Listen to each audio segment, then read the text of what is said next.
하나님의 말씀 로마서 8장 18절에서 25절입니다.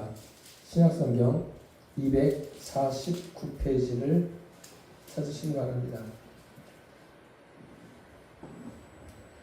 로마서 8장 18절에서 25절 말씀까지 함께 봉독하시겠습니다. 생각하건대 현재 고난은 장차 우리에게 나타날 영광과 비교할 수 없도다. 피조물이 고대하는 바는 하나님의 아들들이 나타나는 것이니 피조물이 허무한데 굴복하는 것은 자기 뜻이 아니요 오직 굴복하게 하시는 이로 말미암음이라. 그 바라는 것은 피조물도 썩어질 종노릇한 데서 해방되어 하나님의 자녀들의 영광의 자유에 이르는 것입니다. 피조물이 다 이제까지 함께 탄식하며 함께 고통을 겪고 있는 것을 우리가 아느니라. 그뿐 아니라 또한 우리 곧 성령의 처음 익은 열매를 받은 우리까지도 속으로 탄식하여 양자 될 것 곧 우리 몸의 속량을 기다리느니라. 우리가 소망으로 구원을 얻었음에 보이는 소망이 아니니 보는 것을 누가 바라리요. 만일 우리가 보지 못하는 것을 바라면 참음으로 기다릴지니라. 아멘. 로마서 8장 18절에서 25절 사이에 가장 많이 사용된 단어가 피조물입니다. 피조물의 의미가 무엇인가 하면 조물주에 의해서 만들어진 것. 그러면 오늘 본문에 바울은 왜 이렇게 피조물을 많이 열거해 놓았을까요? 그 이유가 있지 않겠습니까? 그래서 오늘은 이 본문을 가지고 피조물에 대해서 좀 중점적으로 말씀을 드리려고 합니다. 피조물이라는 단어는 바울 서신에서만 나옵니다. 로마서에서 6번, 고린도후서에서 1번, 로마서에서 이미 살펴본 대로 1장에 1번 나오고 8장에 5번이 나옵니다. 이제 앞으로 또 살펴보게 될 오늘 본문의 뒷부분에도 나옵니다. 그리고 고린도후서 5장 17절, 우리가 잘 아는 대로 그런즉 누구든지 그리스도 안에 있으면 새로운 피조물이라. 이전 것은 지나갔으니 보라 새 것이 되었도다. 이렇게 피조물이 총 7번 기록되어 있습니다. 그러면 피조물이 뭘까요? 조물주에 의해서 만들어진 것인데, 그러면 상대적으로 피조물의 반대는 조물주, 또 성경대로 하면 창조주 하나님이 되십니다. 창조주 하나님은 어떤 분이시죠? 모세에게 말씀하신 것처럼 나는 스스로 있는 자다. 그 스스로 존재하는 분이세요. 자존자예요. 누구에 의해서 피조되어지거나 누구에 의해서 출생한 분이 아니세요. 하나님은 스스로 계신 자존하신 분이세요. 그러니까 하나님 외에 이 세상에 있는 모든 것은 다 뭐예요? 피조물이라고 합니다. 그래서 이 피조물은 육적인 것이 있고 또 영적인 것이 있습니다. 그러니까 눈에 보여지는 피조물이 있고 보여지지 않는 피조물이 있습니다. 하나님은 영이시죠. 또 영이신 것처럼 천사들도 우리 눈에 보이지 않습니다. 영적인 존재예요. 그들은 우리 눈에 보이지 않습니다. 보이지 않지만 천사들도 피조물이에요. 그리고 그 사람은 어떻습니까? 사람의 이 심령, 또 사람의 영혼이라고도 말하죠. 우리 영혼은 눈에 보입니까? 역시 보이지 않아요. 보이지 않는데 피조물입니다. 그러니까 물질계는 하나님을 제외해놓고는 모두가 다 피조물이에요. 시간도 공간도 다 피조물에 속합니다. 그러면 오늘 본문에 피조물이 4번 나와요. 여기에서 말씀하는 피조물은 무엇을 두고 말씀하시는 것일까요? 이것을 우리가 정확하게 알고 계셔야 돼요. 피조물은 크게 생물과 무생물로 구분을 합니다. 그런데 이것을 구분하는 것도 간단한 것 같지만 쉽지 않습니다. 그냥 뭐 과학적으로 구분하는데도 애매모호한 부분이 있고 조금 더 깊이 구분을 하려고 하면은 이제 철학적으로 또 들어가야 돼요. 대부분 이런 책상 같은 거, 또 여러분들이 앉아 있는 뭐 의자라든지 이런 텔레비전, 이 모든 것은 다 무생물에 속하는 것 아닙니까? 그러면 오늘 본문에서 말씀하는 피조물이 이 땅에 있는 모든 피조된 것을 말하는 것이냐, 아니면 어떤 한 특정한 피조물에 국한돼서 말씀하시는 것이냐, 이것을 먼저 우리가 알아야 됩니다. 19절 말씀에 보면은 피조물이 고대하는 바는 하나님의 아들들이 나타나는 것이니 라고 되어 있습니다. 피조물이 고대하는 바, 이 고대한다는 것은 바라는 것 아닙니까? 이게 무슨 의미냐면 피조물이 하나님께서 그분의 자녀들을 부활시킬 날을 기다린다는 그런 의미예요. 그러면 이 피조물은 어디에 속할까요? 그냥 무생물은 아니겠죠. 어떤 생명을 가진 존재겠죠. 조금 더 살펴보시면 이제 이 주석책에 보면 어떤 분이 그래서 이 부분 피조물에 대해서 주석책을 다 이렇게 찾아보셨어요. 저는 다 찾아보진 않았는데 찾아보시면서 하는 말이 그 모든 주석이 어떻게 기록되어 있냐면 여기에서 피조물을 인간에 국한시켜서 생각하는 것이 아니라 말 그대로 모든 피조물이다. 그렇게 표현해 놓았다고 합니다. 그런데 그렇게 해석하는 것은 좀 지나친 생각입니다. 이 본문을 해석하는데 굉장히 어려움을 겪게 됩니다. 23절에 보시면 그뿐 아니라 또한 우리 곧 성령의 처음 열매를 받은 우리까지도 성령의 처음 익은 열매를 받아서 구원받을 수 있는 피조물이 누가 있죠? 사람 이외에는 없습니다. 뭐 동물이 성령의 처음 익은 열매를 받아서 구원을 받겠습니까? 무생물이 그렇게 될 수 있겠습니까? 아니에요. 사람에게만 해당되는 거예요. 그래서 오늘 이 본문의 피조물은 사람으로 생각하고 우리가 성경을 보셔야 됩니다. 그러면 하나님께서 바울을 통해 가지고 이 편지를 쓰게 했는데 그냥 사람으로 하면 편할 텐데 왜 피조물이라 이렇게 하셨을까요? 그것은 하나님이 그렇게 하신 이유가 있겠죠. 창조주와 대비해서 항상 인간을 생각하는 거예요. 하나님은 창조주시고 인간은 뭐예요? 피조된 생명체라는 거예요. 그것을 항상 생각하는 거예요. 다시 말씀드리면 이런 말씀들을 보면서 피조물 보면서 나는 누군가에 의해서 만들어진 존재구나. 그런데 그 누군가가 창조주 하나님이시구나. 이것을 항상 생각하라고 하는 의미에서 바울이 피조물이다 이렇게 해 놓았습니다.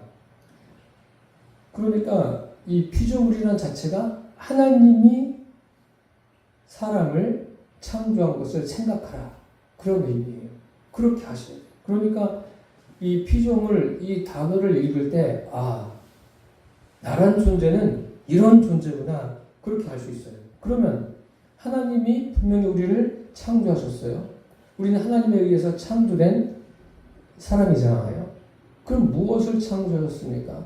하나님이 창조하신 것은 먼저 우리가 눈에 보여지는 육체예요. 이 육체는 시간과 공간을 살아갑니다. 이 육체를 위해서 하나님이 시간도 주시고 공간도 허락하셨습니다. 그러면 우리는 이 육체로만 존재합니까? 아니에요. 우리 안에 무엇이 있습니까? 사람 안에 영혼이 존재합니다. 또 영과 혼으로 나눠서 이야기도 하는데 어쨌든 우리 안에 보이지 않는 영혼이 있어요. 그럼 사람은 어떤 존재예요? 영혼이 있고 육체가 있어요. 어쨌든 이 둘이 항상 공존하는 게 누굽니까? 사람이에요. 영혼과 육체가 공존하는 것이 피조된 사람이라는 거예요. 그리고 19절에 보십시오. 우리가 방금 전에 말씀드렸는데 피조물이 고대하는 바는 하나님의 아들들이 나타나는 것이니, 그러니까 사람만이 하나님께서 그분의 자녀들을 부활시킬 것을 고대하는 거예요. 무슨 지금 애완동물들도 많이 키우는데 그런 애완동물들이 부활을 기다립니까? 아니죠.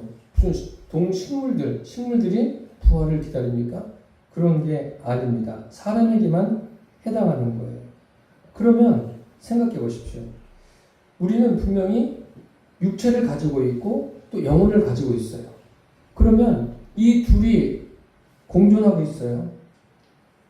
공존하는데 사람은 영혼이 먼저입니까? 육체가 먼저입니까? 육체가 먼저예요. 그래서 사람들은 육체 우선적인 존재다 이렇게 말하고 있습니다. 우리 육체 우선적인 존재예요.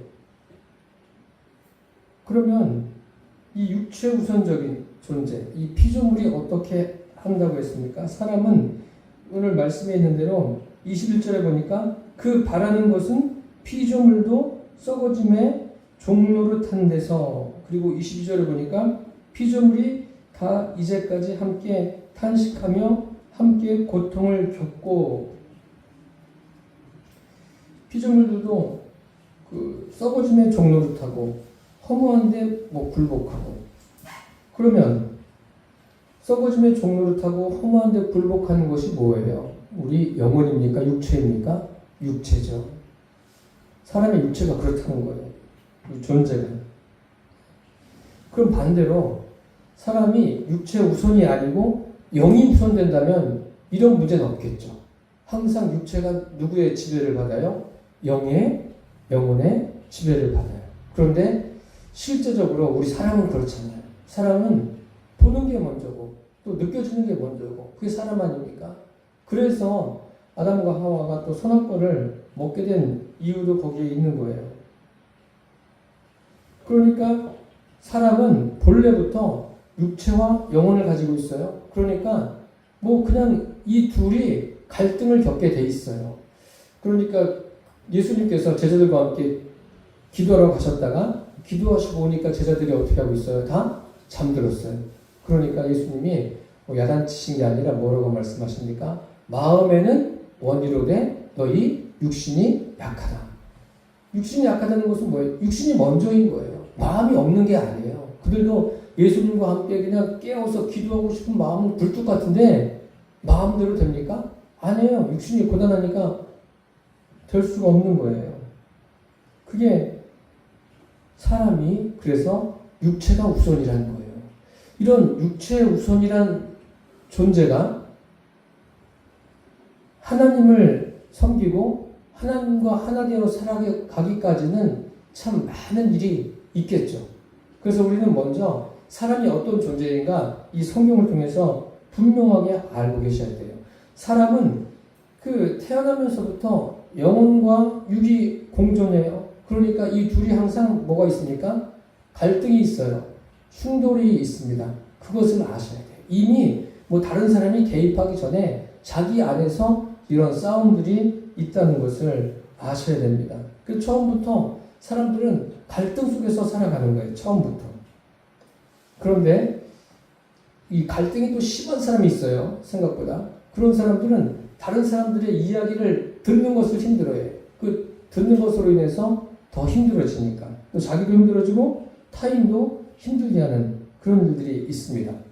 어쨌든 육체와 영혼을 가지고 있어요. 그런데 참 신기한 게 뭐냐면 육체가 있음에도 불구하고 사람들은 꿈이 있어요. 소망이 있어요. 미래에 대한 어떤 원하는 그런 것들이 있습니다. 그게 뭐죠? 무한한 욕구를 갖고 있어요. 영적인 존재이기 때문에, 영혼을 가진 존재이기 때문에 그러한 꿈이 있는 거예요. 여러분, 사자에게 꿈이 있습니까? 우리 집에서 애완동물들을 키우는 분들 한번 생각해 보세요. 애완동물들이 어떤 꿈이 있어요. 나는 앞으로 주인한테 잘 보여가지고 조금 더 멋있는 곳으로 분가해서 가야 되겠다. 뭐 이런 꿈들이 있습니까? 그런 건 없잖아요. 그냥 동물들은 그때그때 살기만 하면 되는 거예요. 근데 사람들은 어때요? 사람들은 그렇지 않아요. 사람들은 나름대로의 꿈을 갖고 있어요. 그리고 어떤 욕구를 갖고 있다는 거예요. 그 욕구를 가지고 있는 것이 나쁜 게 아니라 그게 영혼을 가지고 있다는 증거예요. 육체적인 욕구를 갖는 것조차도 영혼에 의해서 이루어지는 거예요. 그런데 영적인, 영혼에서 일어나는 무한한 욕구를 육적인 것으로 채우려고 하는 것이 참 문제예요. 채워질 수 있을까요? 절대로 채워질 수가 없어요.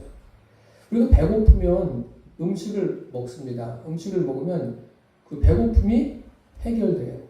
그럼 영적인 내 영혼의 그 갈급함들, 그것은 예수 믿는 사람들도 경험하기도 하지만 믿지 않는 사람들도 그 마음의 허전함들 느낍니까? 안 느낍니까? 느껴요.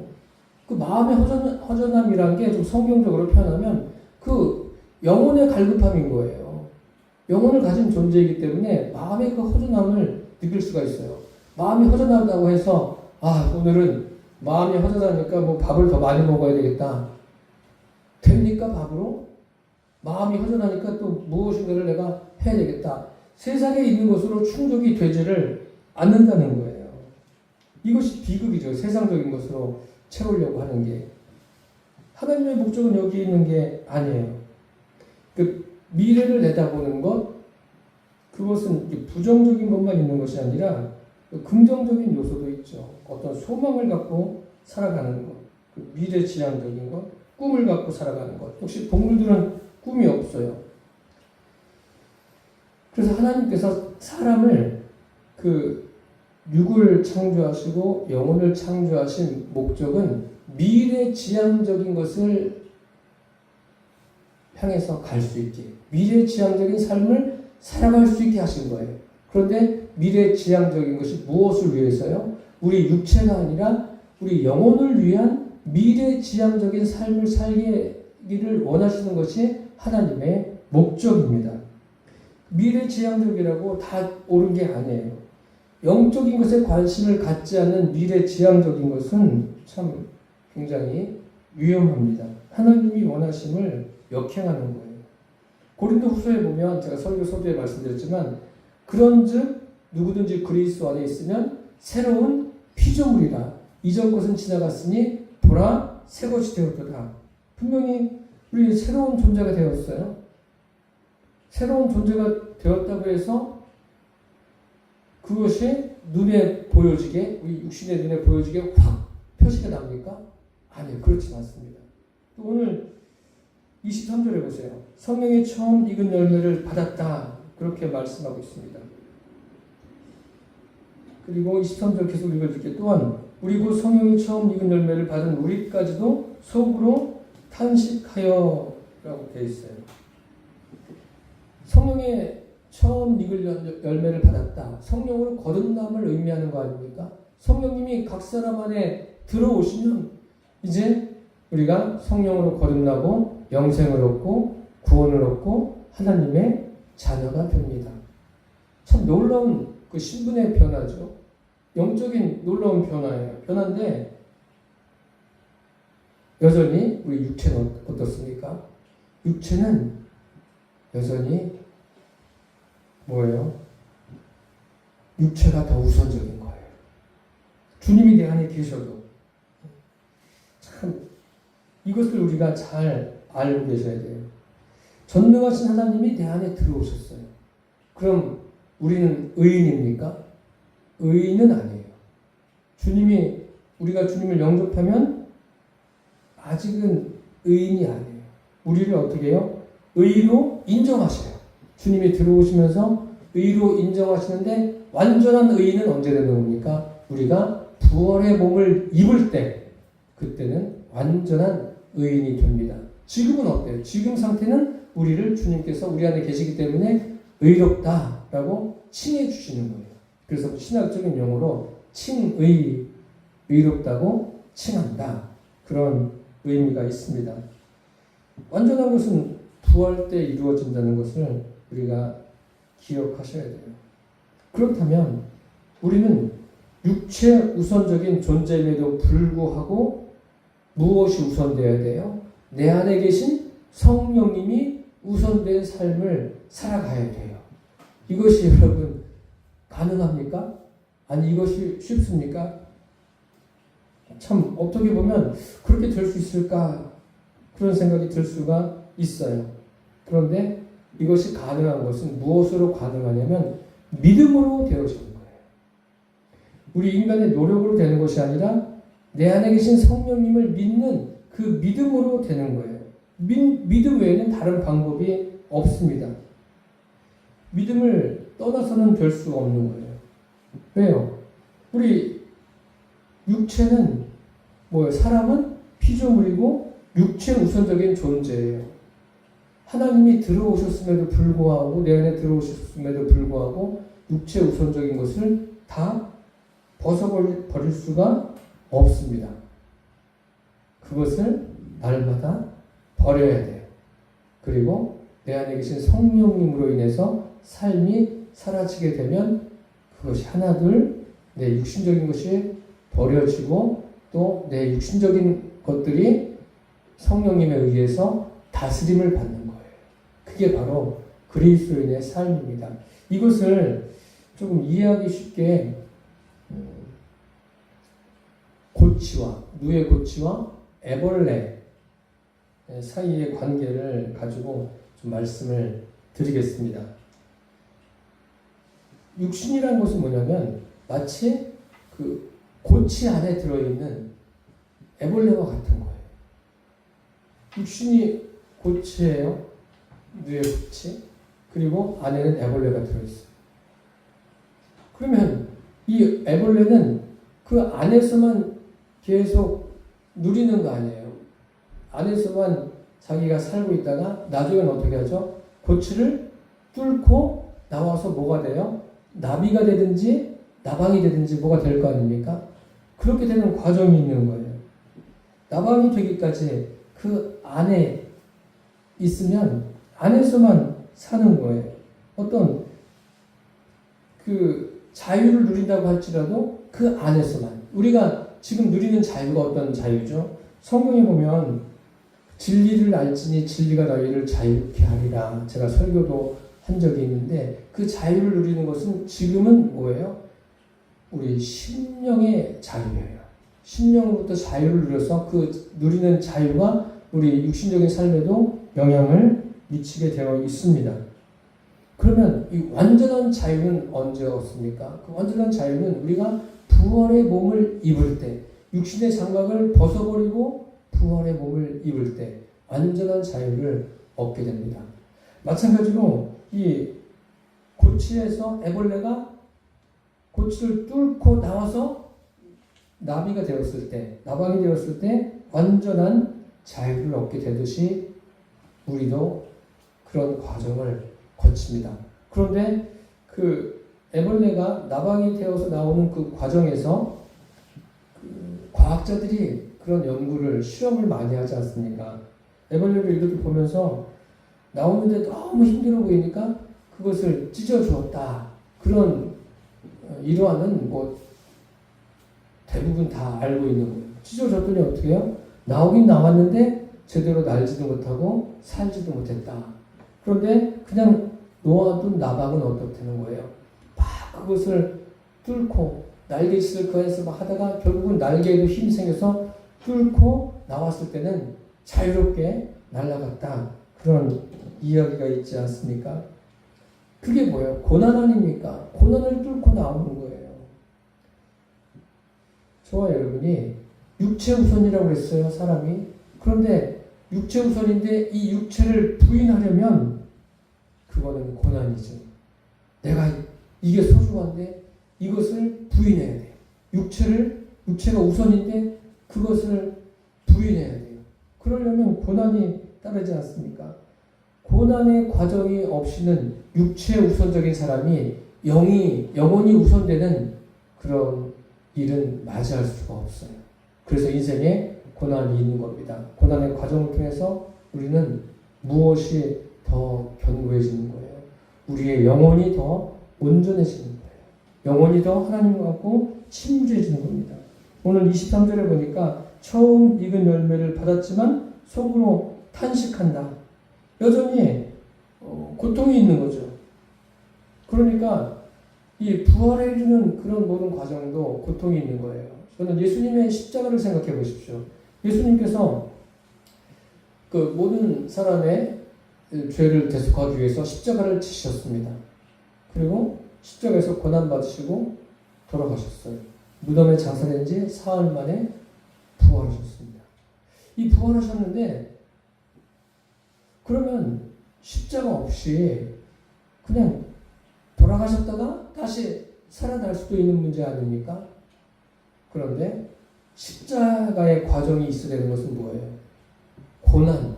고난을 우리에게 알려주기 위해서 십자가라는 그 과정을 예수님이 겪으시고 부활하셨습니다. 이것을 우리가 알고 계셔야 돼요. 하나님이 사람을 또 그렇게 만드셨어요. 그래서 시편 기자 같은 경우에는 고난받는 것이 내게 유익이다. 뭐가 유익이죠? 고난을 통해서 자기 육체를 포기하고 육체를 부인하게 되었다. 그런 의미예요. 그러니까 자기 육체를 부인하면서 그가 얻은 것은 뭐예요? 내가 주의 율례를 배우게 되었다. 그렇게 고백하지 않습니까? 궁극적으로 이 본문에서 피조물을 이야기하면서 말씀하시려고 하는 것은 한 가지예요. 그게 무엇이냐면 21절에 보니까 그 바라는 것은 피조물도 썩어짐의 종노릇한 데서 해방되어 하나님의 자녀들의 영광의 자유에 이르는 것이니라.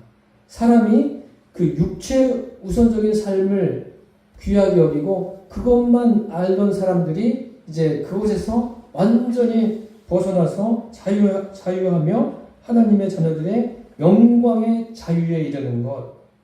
그것이 목적인 거죠. 영광의 자유. 그러니까 육이라는 이 육신이라는 고치를 벗어야 참 자유, 부활이 있는 겁니다.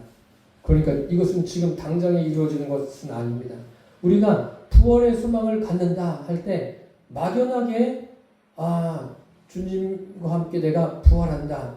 그 막연한 기대가 아니라 실제적으로 내가 육신의 장막을 벗을 때 그때는 참 정말 기가 막힌 주님과의 그런 더 깊은 만남들이 있겠구나.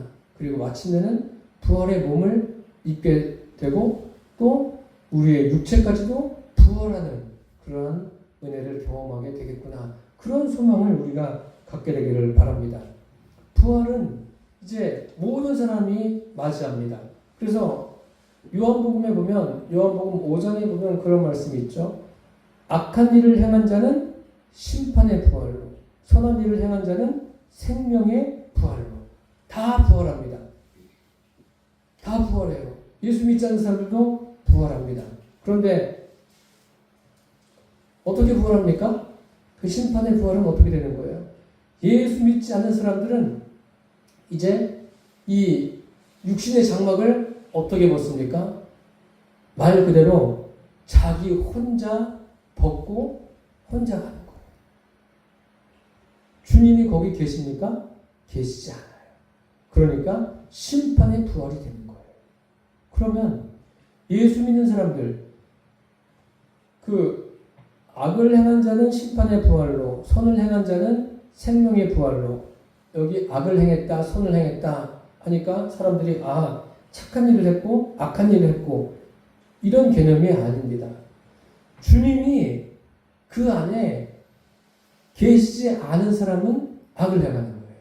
그 사람은 심판의 부활로 나오는 거예요. 그럼 생명의 부활로 나온다는 것은 뭐예요?